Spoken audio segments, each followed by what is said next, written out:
Selamat datang di Kamar Malam, ruang di mana cerita-cerita gelap dan penuh misteri akan mengantarkanmu ke sudut-sudut yang tak terjamah oleh waktu.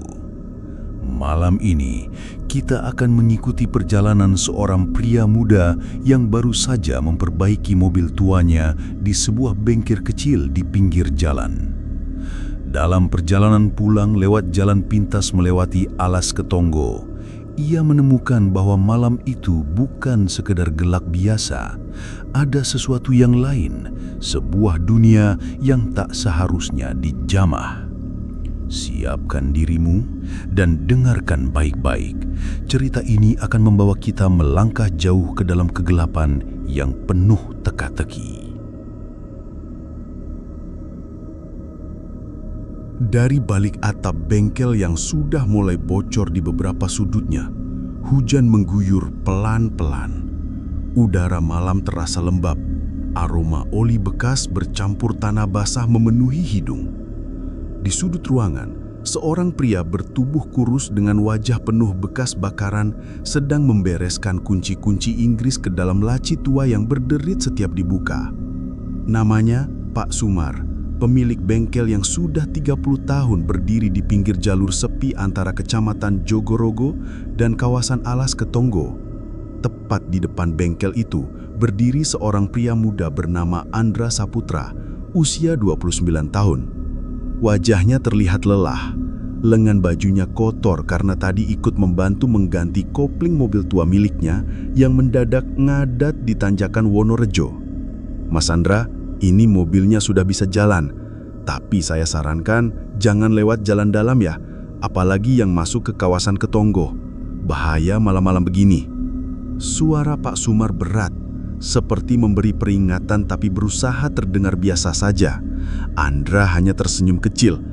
"Kalau lewat jalan utama, saya nyampe rumah bisa jam 2 pagi, Pak. Saya hafal kok jalan pintas itu." Sumar tak langsung menjawab. Tangannya sibuk membersihkan karat di satu-satunya senter kepala yang biasa ia pakai kalau harus bantu kendaraan mogok tengah malam. Ia mendekat pelan ke Andra, lalu berkata lebih pelan, "Jalan pintas itu memang benar lewat tengah hutan, tapi yang bikin orang hilang bukan cuma kabut atau jalan licin. Ada sesuatu di sana, Mas, dan dia cuma muncul waktu-waktu tertentu, waktu jalanannya sepi, waktu hujan rintik-rintik seperti ini." Andra menghela nafas. Ia sudah pernah dengar cerita-cerita seperti itu, tentang orang yang tersesat meski mengikuti GPS, tentang truk yang hilang total selama 2 hari lalu tiba-tiba muncul lagi, supirnya linglung dan tak bisa bicara. Tapi ia tak percaya. "Tenang Pak, saya nyetir pelan. Lagian saya udah sering lewat situ. Apalagi sekarang jalannya udah diperbaiki," jawabnya mencoba menenangkan. Jam tangan Andra menunjukkan pukul 9.08 WIB. Ia bersalaman dengan Pak Sumar dan mengucapkan terima kasih. Lalu, mobil Kijang kapsul warna abu-abu itu melaju pelan meninggalkan bengkel yang lampunya kini mulai diredupkan. Suara ban menghantam genangan air pelan-pelan mengiringi kepergiannya menuju jalan pintas yang membelah hutan bernama Alas Ketonggo. Namun yang tak Andra sadari, dari balik pohon jati tua di seberang bengkel, sepasang mata merah mengintip ke arah mobil itu.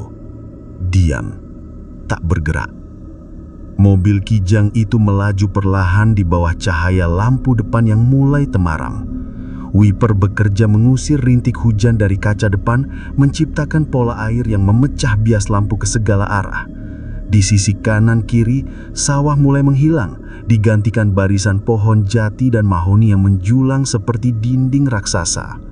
Langit tampak tertutup awan gelap, dan satu-satunya sumber cahaya hanyalah dari mobil Andra sendiri. Andra sudah hafal jalur ini. Setidaknya, ia merasa hafal. Ia biasa menyebut jalan ini jalan dalam. Jalan alternatif tak tol yang memangkas waktu tempuh ke rumahnya di pinggiran Madiun. Melewati desa Sina, masuk jalur kecil yang tembus ke Alas Ketonggo, lalu muncul lagi di ruas jalan raya Ngawi Karuban. Tapi malam ini terasa berbeda. Suara jangkrik? Tak ada. Angin yang biasa berdesir di sela batang pohon hilang. Yang terdengar hanya suara mesin mobil dan gemeretak pelan dari daun-daun yang jatuh ditimpa hujan. Andra melirik ke kanan. Di balik pohon hanya kegelapan. Tapi sesekali ia merasa seperti ada bayangan putih bergerak cepat. Terlalu cepat untuk manusia, tapi juga terlalu tinggi untuk seekor binatang hutan. Ia memutar volume radio berharap ada siaran musik, tapi yang muncul hanya suara statik seperti hujan deras di televisi rusak. Ia coba ganti frekuensi. Tetap sama. Bahkan sinyal HP-nya hilang total. Padahal biasanya walau 1 bar masih bisa dapat sinyal Telkomsel di area dekat pos 1 Ketonggo. Sial, pakai acara sinyal mati, gumamnya.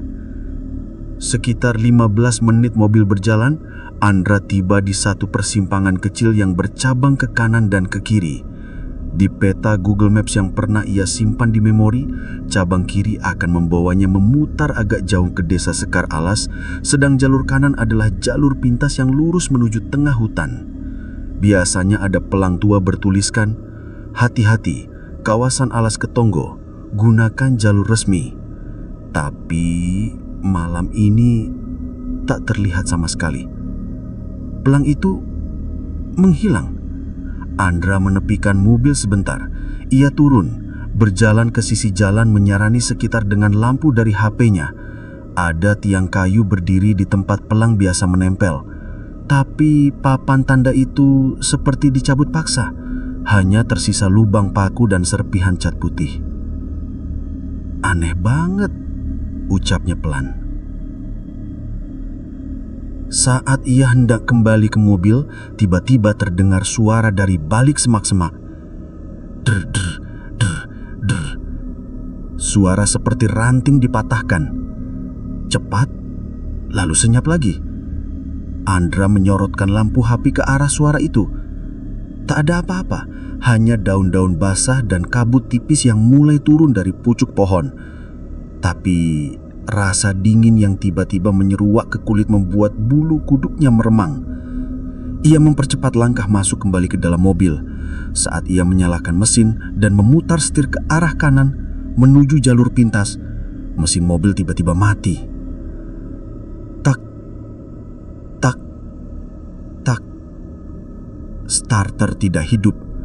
Ia mencobanya 2 kali, 3 kali, sama saja. Mesin mobil tiba-tiba seperti kehabisan nyawa, padahal baru saja ia keluar dari bengkel. Mesin sehat, aki juga dicek ulang. Ini nggak mungkin, katanya cemas. Tiba-tiba, dari kaca belakang ia melihat sesuatu. Seseorang berdiri di tengah jalan. Putih, tinggi, diam, tidak bergerak. Andra langsung menoleh ke belakang. Tapi jalan itu kosong. Ia menggosok matanya. Mungkin bayangan, mungkin lelah. Tapi saat ia melihat spion tengah, sosok itu masih ada. Tapi sekarang lebih dekat. Andra memandangi spion tengah tanpa berkedip. Sosok putih itu berdiri sekitar 5 meter di belakang mobil. Diam, tidak bergerak, tidak menunduk, pun tidak terlihat wajahnya. Hanya diam seperti menunggu. Keringat dingin mulai keluar di pelipisnya. Meski suhu udara di luar hanya sekitar 23 derajat Celcius. Hujan rintik-rintik masih turun dan kabut semakin pekat, mulai menyelimuti jalan di sekitar mobil. Andra menoleh cepat ke belakang, memutar tubuh dan menatap langsung ke arah jalan. Kosong, tidak ada siapapun. Api saat kembali melihat spion tengah, sosok itu kini hanya berjarak 2 meter dari bagasi. Tanpa pikir panjang, Andra mengunci semua pintu dan mencoba menyalakan mesin lagi. Tak, tak, tak. Mobil tetap mati. Ia mulai panik, tangannya gemetaran. HP-nya coba dinyalakan, tetap tidak ada sinyal. Bahkan jam di layar ponselnya berhenti. 21.13 dan tidak berubah-ubah. Gak masuk akal. Ini udah lebih dari 15 menit aku di sini. Tiba-tiba, der, brak, sesuatu menabrak bagian atap mobil. Atap bergoyang sedikit seperti ada beban berat melompat dari atas pohon dan mendarat tepat di tengah atap kendaraan. Andra menahan nafas. Ia menunduk, tak berani melihat ke kaca atas.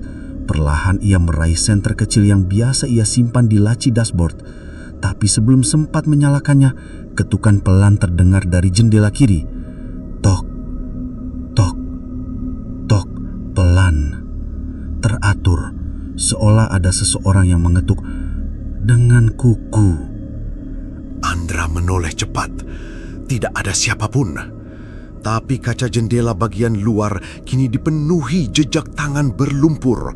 5 jari, panjang, tipis, dan terlalu banyak untuk tangan manusia biasa. Seolah ada belasan tangan menempel dari luar.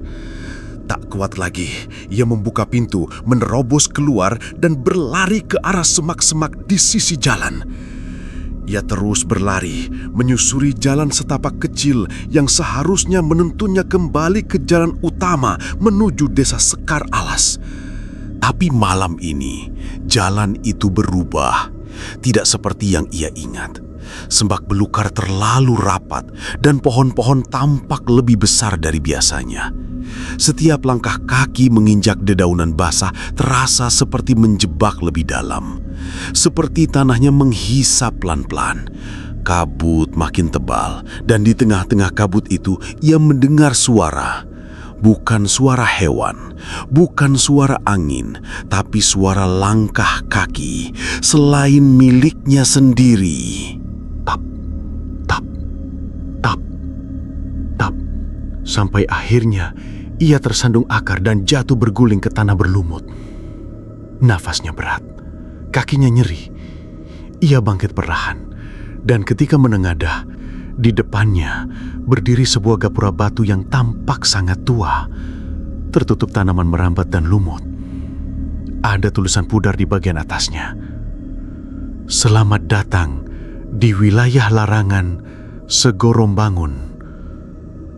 Andra mengerutkan kening. Ia belum pernah dengar nama tempat itu. Tak ada dalam peta, bahkan tak pernah disebut siapapun. Tapi di balik gapura itu, ada cahaya temara merah seperti obor, dan samar-samar terdengar suara gamelan. Suara sinden bernyanyi pelan, lagu yang membuat telinga berdenging. Lagu yang seperti berasal dari dunia lain. Andra berdiri mematung di hadapan gapura batu itu. Tak ada angin, tak ada suara serangga, hanya dengungan pelan dari kejauhan dan suara gamelan yang tak wajar. Bukan seperti alunan dari manusia. Terlalu lambat, terlalu datar. Nada-nadanya seperti tersesat. Bau dupa tipis mulai tercium, bercampur dengan bau tanah basah dan kayu tua terbakar. Andra tidak tahu kenapa kakinya bergerak maju. Padahal segala naluri dalam tubuhnya menjerit agar ia kembali. Tapi semakin ia mendekat, semakin cahaya merah di dalam gerbang itu tampak mengundang.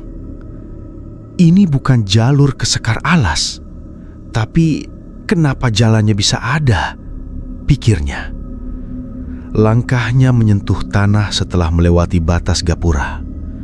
Udara berubah drastis, lebih dingin, tapi terasa tebal dan berat seperti menginjak udara yang padat. Di dalam wilayah itu, waktu tidak bergerak. Pohon-pohon menjulang lebih tinggi. Daunnya berwarna ungu gelap. Tanahnya hitam berlendir. Dan di kejauhan, ia melihat barisan manusia atau sesuatu yang menyerupai manusia. Mereka berbaris, berjalan perlahan menuju satu bangunan besar yang bentuknya seperti pendopo, namun berdiri di atas batu raksasa dan dikelilingi air hitam menggenang. Semuanya membawa lentera merah dan menunduk, tak ada yang saling bicara. Andra bersembunyi di balik pohon besar. Dari balik semak, ia mengamati. Beberapa sosok tampak jelas. Bajunya lusuh seperti dari zaman dulu. Ada yang mengenakan kebaya, kain jarik, ikat kepala, dan bahkan ada yang mengenakan seragam tentara era lama. Wajah mereka pucat, matanya kosong. Satu sosok membuat Andra ingin muntah.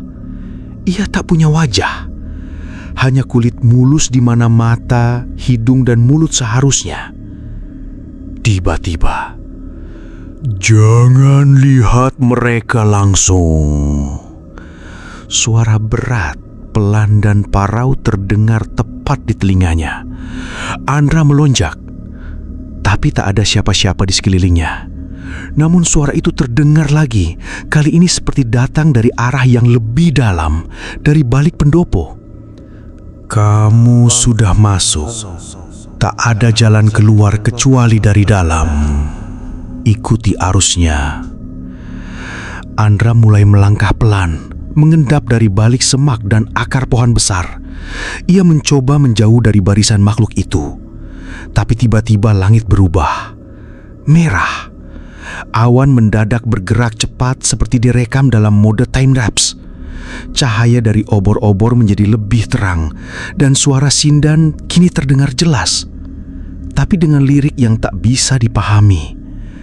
Bahasa Jawa kuno, mantra. Lalu, semua sosok itu berhenti. Mereka menoleh bersamaan ke arahnya. Padahal ia sembunyi, tapi entah bagaimana mereka bisa merasakan keberadaannya. Satu di antara mereka, wanita berambut panjang dengan kulit yang meneteskan air hitam dari ujung dagu, mengangkat tangannya, menunjuk langsung ke arah Andra. Dan mereka semua mulai bergerak menuju dia. Andra panik. Ia berlari sekuat tenaga, menyusuri jalan sempit yang seharusnya bukan jalan. Tapi anehnya, semakin ia lari, semakin pendopo itu semakin dekat. Langkahnya justru membawanya ke tengah pusat segorong bangun. Ia menabrak udara. Sesuatu tak kasat mata menghalanginya di depan, seperti dinding kaca. Ia memukulnya, menendangnya, tapi tak bisa tembus. Di sekelilingnya kini muncul tiang-tiang batu bertuliskan aksara Jawa kuno. Dari dalam tiang itu mengalir kabut putih yang membentuk simbol-simbol aneh di udara. Ia menjerit, tapi suaranya tak keluar. Lalu, dari tanah muncul tangan-tangan kering, mencengkram kakinya. 1, 2, 3, 10. Semuanya menariknya masuk ke dalam tanah. Tapi sebelum ia benar-benar tertarik jatuh, sebuah suara wanita terdengar pelan, nyaris seperti bisikan. "Satu-satunya jalan keluar adalah mengenali kenapa kamu dipanggil masuk." Andra jatuh terduduk di atas tanah hitam berlendir. Kedua kakinya kini penuh luka bekas cengkraman tangan-tangan yang entah berasal dari siapa atau apa. Nafasnya terengah, pakaian basah dan kotor. Pandangannya kabur karena peluh dan kabut yang begitu tebal menggantung di udara. Tapi ia sadar akan satu hal, suara itu tidak asing. Bisikan yang tadi ia dengar, suara wanita itu. Ia seperti pernah mendengarnya. Andra memejamkan mata, mencoba menenangkan diri. Tapi tiba-tiba ia teringat sesuatu. Sebuah kenangan masa lalu saat ia masih kecil. Usia sekitar 10 tahun. Saat itu Andra tinggal bersama kakek dan neneknya di rumah tua pinggir hutan Jogorogo. Ayah dan ibunya bekerja di luar kota, jadi ia sering dititipkan di sana saat liburan sekolah. Di suatu malam Jumat Kliwon, saat ia terbangun karena suara tangis lirih dari luar jendela kamar, Andra kecil melongok pelan. Di luar rumah, di pinggir pohon jati tua, ada sosok perempuan berbaju putih lusuh duduk sambil menggendong sesuatu. Rambutnya panjang, wajahnya samar, tapi bukan itu yang membuat Andra takut. Yang membuatnya membeku adalah wajah perempuan itu mirip ibunya, tapi matanya hitam kosong. Dan benda yang ia gendong bukan bayi, melainkan batu nisan kecil berbalut kain kafan. Keesokan paginya, Andra demam tinggi, mengigau. Mulutnya menyebut nama-nama yang tidak dikenalnya. Kata kakeknya, malam itu ia dihampiri oleh lelaku yang belum sempat pulang. Setelah sembuh, kejadian itu tak pernah dibahas lagi, seolah semua orang memilih untuk melupakannya. Tapi sejak malam itu, Andra selalu merasa terikat dengan kawasan hutan Jogorogo. Bahkan ketika dewasa dan bekerja sebagai mekanik di Madiun, ia sering merasa dipanggil untuk pulang lewat jalan ke Tonggo. Dan sekarang kembali ke Segorombangun. Andra berdiri perlahan, kakinya gemetar. Kabut mulai mereda sedikit dan di hadapannya kini muncul sebuah panggung kecil dari batu tua. Di atasnya berdiri 3 sosok berjubah merah. Wajah mereka ditutupi topeng kayu penuh ukiran aneh. Salah satu dari mereka berbicara dalam bahasa yang asing, mirip Jawa kuno, tapi dengan pelafalan yang sangat lambat. Sosok kedua mengangkat tangan dan seketika tanah di bawah Andra bergoyang seperti layar film yang memutar ulang masa lalu. Tiba-tiba di hadapannya tergambar bayangan rumah masa kecilnya. Neneknya sedang menenun, kakeknya menancapkan dupa di bawah pohon jati, dan ia kecil berlari sambil tertawa ke arah perempuan yang wajahnya mirip ibunya. Tapi dari balik bayangan itu terdengar suara, "Kamu bukan hanya melihat, kamu diikat ke tempat ini sejak malam itu saat kamu menyentuh yang tak seharusnya kamu sentuh." Andra mundur, kepalanya berdenyut hebat. Kenangan itu tidak hanya ditampilkan, ia dipaksa merasakannya kembali. Ia melihat tangannya kecil menyentuh batu nisan kecil itu, dan saat ia menyentuhnya, wajah perempuan itu berubah menjadi sosok tanpa mata dan mulut yang kini berdiri persis di depannya. Andra menjerit, tapi tak ada suara keluar. Sosok itu mengangkat tangannya yang berwarna abu-abu kelabu, menunjuk ke dada Andra, lalu berkata dengan suara yang seperti keluar dari dasar sumur, "Kamu tak pernah benar-benar meninggalkan kami, Andra. Kamu hanya berjalan ke arah yang lain." Andra tiba-tiba terlempar ke dalam ruang tak berbentuk. Tak ada lantai, tak ada langit, hanya warna abu-abu gelap dan suara detak jantungnya sendiri. Lalu dari kejauhan muncul suara tangis anak kecil. Dan untuk pertama kalinya, Andra menyadari satu hal yang lebih menakutkan daripada sosok-sosok itu. Ia tidak datang ke tempat ini karena tersesat. Ia dipanggil karena ia harus menggantikan sesuatu yang dulu ia ambil. Suara tangis anak kecil itu makin jelas, lirih, seperti suara dari dalam gua yang dalam. Andra membuka matanya. Ia terbangun dalam posisi telentang di atas tanah berwarna hitam berkilap, seperti cermin yang licin tapi bukan air. Langit di atasnya bukan langit biasa, tidak biru, tidak pula gelap. Justru seperti kain abu-abu kusam yang meredam cahaya. Di hadapannya, sebuah bangku panjang berdiri di tengah-tengah tempat itu.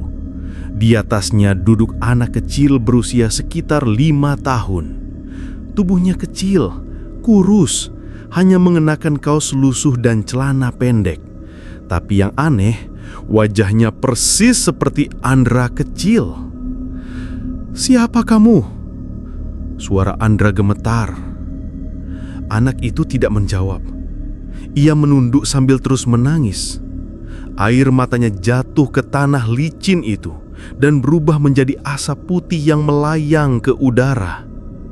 Tiba-tiba, dari kejauhan muncul kembali 3 sosok berjubah merah, kali ini tanpa masker.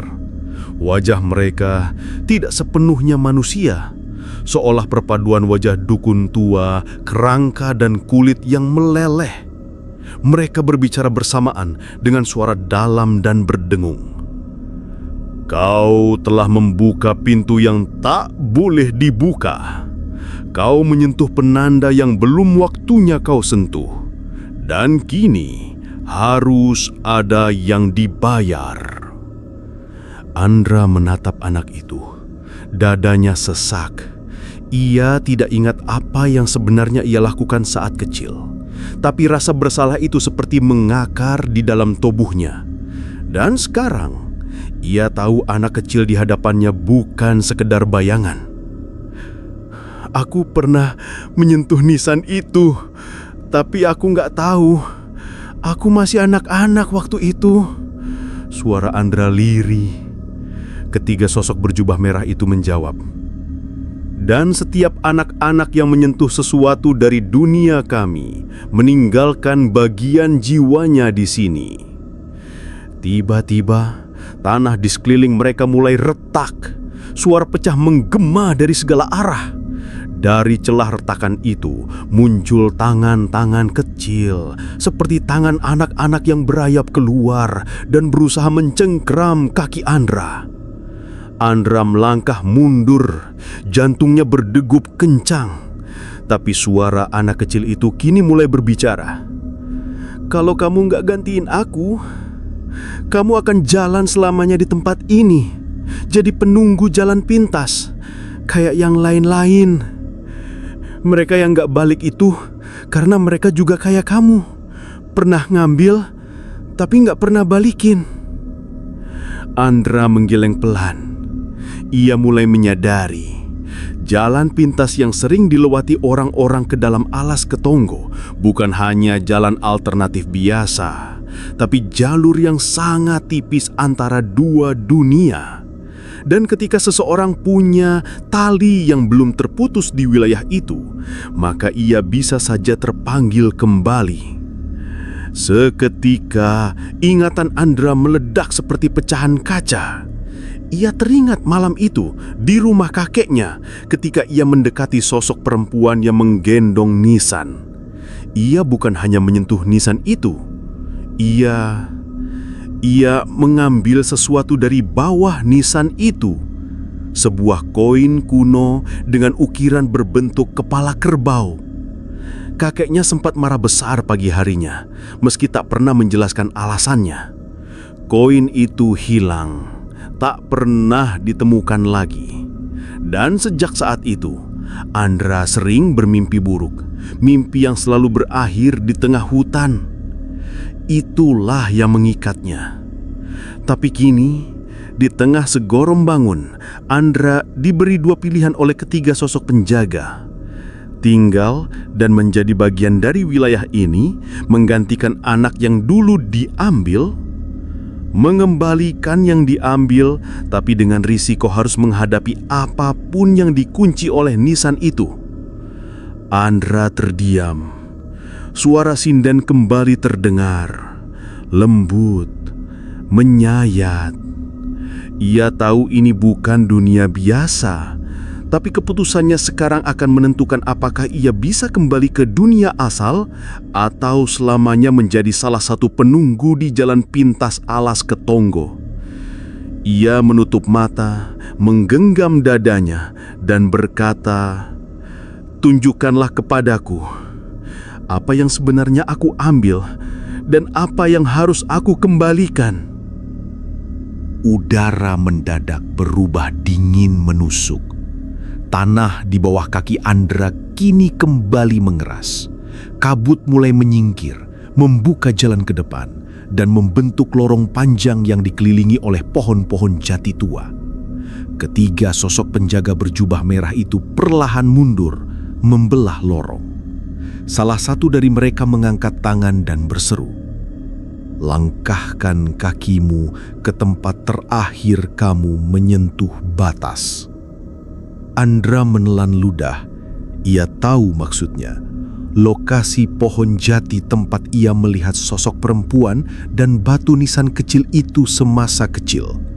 Kawasan yang dulu berada di belakang rumah kakeknya. Tapi sekarang, ia tidak sedang berada di masa sekarang. Ini adalah tempat itu dalam bentuk yang ditarik dari memori, dari dosa, dari jiwa. Ia berjalan perlahan menyusuri lorong kabut itu. Setiap langkah terasa berat, seperti berjalan di dalam air. Bunyi gamelan dan suara sinden pelan terus mengiringinya. Nada-nada gamelan itu membentuk pola berulang yang makin lama makin intens, seperti tekanan batin yang ditumpuk bertahap. Akhirnya, di ujung lorong, ia sampai di pohon jati tua yang sangat dikenalnya. Di depannya ada makam kecil dengan batu nisan pendek, setengah tenggelam oleh tanah, ditumbuhi lumut. Bentuknya persis seperti yang ia lihat saat kecil. Tapi sekarang, di atas batu nisan itu, berdiri sesosok makhluk yang membelakangi Andra. Makhluk itu tinggi, kurus, kulitnya kelabu, mengenakan kebaya putih yang sobek di sana-sini. Rambutnya sangat panjang, menjuntai sampai menyentuh tanah. Kepalanya tertunduk. Tapi yang paling menyeramkan, ia menggenggam sebuah benda kecil, koin kuno berukir kepala kerbau. Andra tahu itu koin yang ia ambil dan hilang. Tiba-tiba, makhluk itu menoleh perlahan. Wajahnya, separuh ibunya, separuh bukan manusia. Mata kanannya seperti milik manusia, mata ibunya. Mata kirinya bolong, hitam pekat, mengeluarkan cairan seperti getah. Mulutnya robek sampai ke pipi. Tapi saat ia bicara, suara yang keluar adalah suara ibunya. "Kenapa kamu ambil koin itu, Le? Padahal itu segel." Andra mundur setapak, lututnya lemas, ia tak bisa bicara. Sosok itu melangkah maju, setiap langkahnya membuat tanah di bawah nisan retak, mengeluarkan suara gemeretak seperti tulang patah. "Kamu bukan cuma buka segel, kamu bebaskan sesuatu dari dalam makam ini, Andra." Seketika langit berubah. Dari balik awan gelap muncul cahaya merah dan kabut menyebar makin cepat, membentuk tangan-tangan putih besar di langit yang menjulur ke bawah. Tangan-tangan itu mencoba menggapai nisan, seolah ingin mengambil kembali apapun yang tersegel di bawah sana. Sosok perempuan itu meletakkan koin itu di atas nisan, tapi makam mulai terbuka sendiri. Tanah menggembung, seperti ada sesuatu dari dalam yang ingin keluar, dan sesuatu itu tidak ingin tertahan lebih lama. Andra menjerit, "Berhenti, aku akan kembalikan, aku akan tutup lagi segelnya." Tapi suara perempuan itu kini berganti, menjadi dalam, berat, dan bukan lagi suara ibunya. Terlambat, yang keluar harus diganti. Tiba-tiba tanah meledak. Dari bawah nisan itu muncul sosok hitam besar, seperti tubuh manusia tapi tanpa wajah. Hanya rongga mulut besar yang menganga di bagian dada. Tangan-tangannya panjang menjulur dan ia menghisap udara di sekitarnya. Semua cahaya mulai redup. Gamelan berhenti. Sinden hanya terdengar menjerit panjang dan menghilang. Andra didorong mundur oleh gelombang udara. Koin kuno itu melayang di udara, bergetar hebat.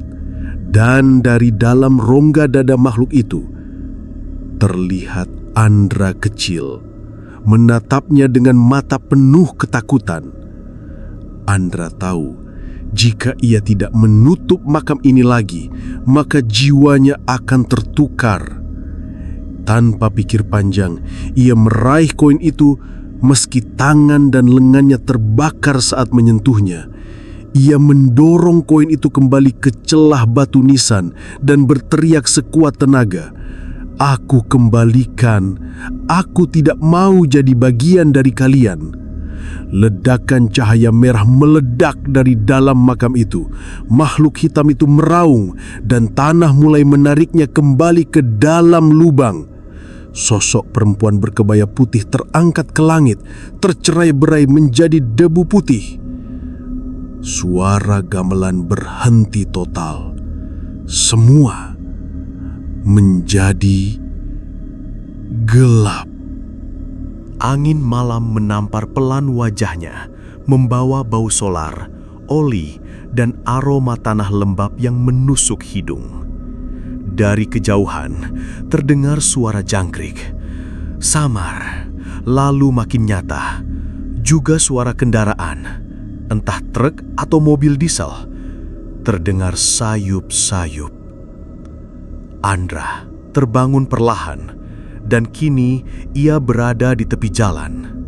Terlihat mobil kijang kapsul miliknya, warna silver, berada di tengah persimpangan jalan. Lampu depan menyala redup. Salah satu pintu terbuka. Ia langsung meraba tubuhnya sendiri. Kedua tangan masih ada, kaki lengkap, dada sesak, tapi masih bisa bernafas. Lututnya terasa nyeri, mungkin terbentur saat entah bagaimana ia keluar dari tempat itu. Siku kirinya lecet, darah menempel di kaosnya. Ia hidup. Tapi, apakah ini nyata? Perlahan, ia kembali merasakan dunia. Batu-batu kecil yang menusuk telapak kakinya. Udara malam yang dingin menyelinap ke pori, dan suara detak jantungnya sendiri. Namun yang membuat tubuhnya menegang tiba-tiba adalah saat ia merogoh ke dalam saku kecelananya dan menemukan koin itu masih ada di sana.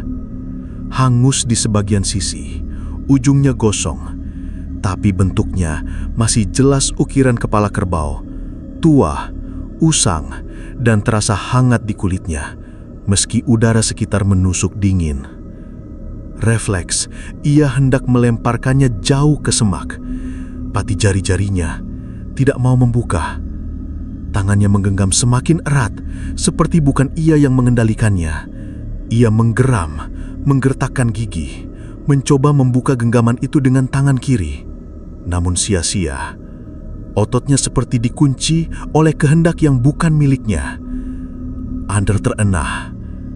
Dengan setengah terpincang, ia berjalan pelan ke arah mobil kijang kapsulnya. Ia masuk, duduk di jok mobil, dan merasakan dinginnya kulit kursi mobil yang sudah dikenalnya bertahun-tahun. Tapi malam ini terasa asing, seperti milik orang lain. Ia memutar kunci kontak. Klik. Tidak terjadi apa-apa. Ia coba lagi. Lampu dashboard hanya berkedip. Aki lemah. Lalu sekali lagi. Dan brum! Mesin menyala, tapi suaranya ganjil. Terdengar seperti ada batu atau logam tersangkut dalam sistemnya. Knalpot seperti batuk. Bau asap tipis masuk ke dalam kabin. Lampu depan kembali menyala terang sejenak, menyorot lurus ke jalan kecil menuju hutan, di mana ia merasa seperti baru saja kembali dari kematian.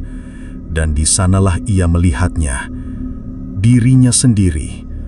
Sosok Andra lain berdiri di ujung cahaya lampu mobil. Wajahnya kosong, matanya tak berkedip, bajunya sama, tapi penuh bekas hangus, robekan, dan noda gelap seperti jelaga. Tubuhnya diam, tapi menatap langsung ke dalam mobil, ke arah dirinya yang duduk di balik kemudi. Andra membeku, jantungnya menghentak keras di dada, seolah menolak kenyataan yang ada di depannya. Ia tidak bisa berpaling. Sosok itu tak bergerak, hanya berdiri, menatap. Lalu lampu mobil bergetar, meredup pelan, dan padam. Ketika menyala kembali, sosok itu sudah tidak ada. Tapi hawa yang ditinggalkannya tetap menggantung, dingin, menyusup sampai ke tulang belakang. Andra tak lagi berpikir panjang. Ia menarik nafas dalam-dalam, memutar setir dan mulai menginjak pedal gas. Ia tidak berhenti, tidak menoleh, tidak bicara. Sepanjang jalan keluar dari alas ketonggo, tangannya mencengkram setir sekuat tenaga. Setiap kali melihat batang pohon besar di sisi jalan, ranting jatuh, atau bayangan apapun di cermin tengah, dadanya berdetak semakin kencang. Jalan terasa lebih panjang dari sebelumnya. Tapi akhirnya ia tiba kembali di jalan utama. Di kejauhan, lampu-lampu kendaraan mulai terlihat. Lalu lintas kecil yang biasanya tidak ia perhatikan, kini terasa seperti dunia yang sangat jauh dan nyaman. Ia memandang jam di dashboard, menunjukkan pukul 9:28 malam. Padahal saat terakhir ia lihat jam sebelum masuk ke jalur alas ketonggo, waktu masih menunjukkan 9:13 malam, 15 menit. Ya, hanya 15 menit, padahal Andra merasakan bahwa kejadian yang dilaluinya tadi itu sangatlah lama. Ia menggelengkan kepala, seakan-akan tidak percaya. Tak lama kemudian, ia memarkir mobil di dekat warung kecil di pinggir jalan dan turun pelan. Badannya masih gemetar. Di dalam warung, ada ibu setengah badan sedang merapikan botol minuman. Andra mendekat. "Bu, saya dari arah sana tadi. Iya benar itu alas ketonggo ya?" Ibu itu menatap Andra cukup lama. Pandangannya kosong, tapi dalam, seolah menimbang sesuatu. "Mas," suaranya pelan, "kalau dari sana, lewat jalan setapak kecil yang melingkar, itu bukan jalur biasa. Apalagi malam-malam begitu." Andra tidak menjawab. Ibu itu melanjutkan, pelan dan tanpa ekspresi. "Yang bisa kembali, biasanya cuma yang belum waktunya." Ia menatap lurus pada Andra. "Tapi, pasti ada yang dibawa pulang."